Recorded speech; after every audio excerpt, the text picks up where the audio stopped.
നമുക്കിന്ന് ഈ ബീട്രൂട്ട് കൊണ്ട് ഒരു ഐറ്റം ഉണ്ടാക്കാം.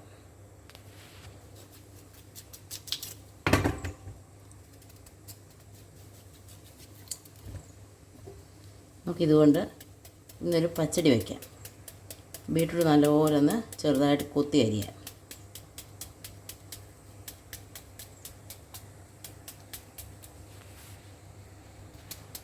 നല്ലപോലെ അരിയാൻ വാക്കുള്ളവർ ഇങ്ങനെ വെച്ച് അരിയാവും, അല്ലാത്തവർ കട്ടിംഗ് പാടെ വെച്ച് അരിയണം, അല്ലേ കയ്യിൽ കയറും. നമ്മൾ അരിഞ്ഞെല്ലാം റെഡി ആക്കിയിട്ടുണ്ട്. ഒരു ഉരുളിയിലിട്ടിട്ടുണ്ട്. നമുക്കതിലേക്ക് പരുവത്തിന് വെള്ളം ചേർത്ത് കൊടുക്കാം. പരുവത്തിന് ഉപ്പും കൂടെ ചേർത്ത് കൊടുക്കാം. നമുക്കിത് വേവാനായിട്ട് ഗ്യാസിലേക്ക് വയ്ക്കാം.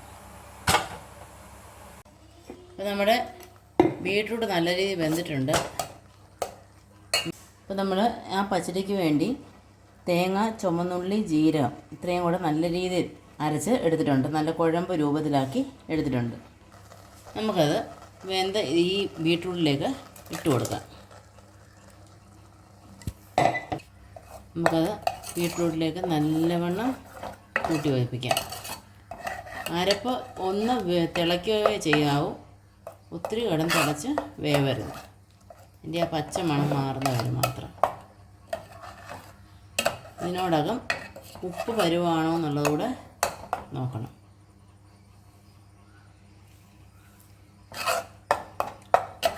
ഉപ്പ് അല്പം കൂടെ ചേർക്കേണ്ടതുണ്ട്.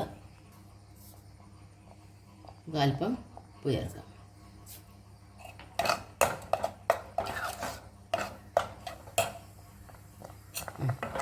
അരപ്പ് ഒന്ന് തിളച്ചിട്ടുണ്ട്. നമുക്കിത് ഫ്ലെയിം ഓഫ് ചെയ്യാം. ഈ അരപ്പിൻ്റെ ചൂട് മാറിക്കഴിയുമ്പോൾ നമുക്ക് തൈര് ചേർക്കാം.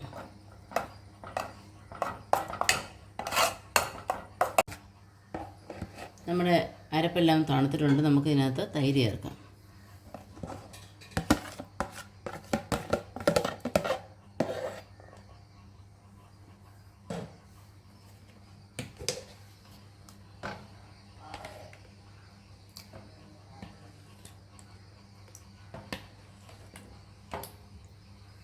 ഇത് നല്ലവണ്ണം ഒന്ന് കൂട്ടി യോജിപ്പിക്കാം.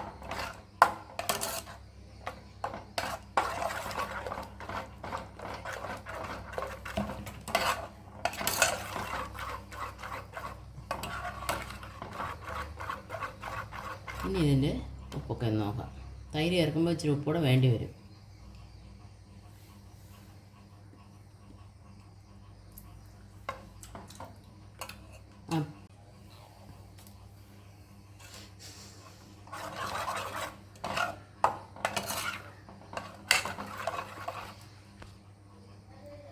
നമ്മുടെ കിച്ചടി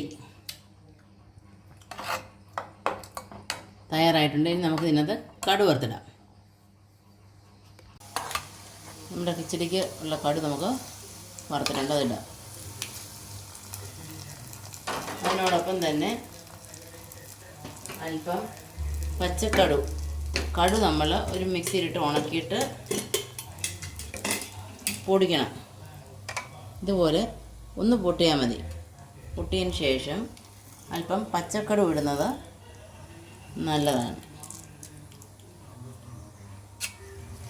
നമുക്ക് നല്ലവണ്ണം ഒന്ന് കൂട്ടി യോജിപ്പിക്കാം.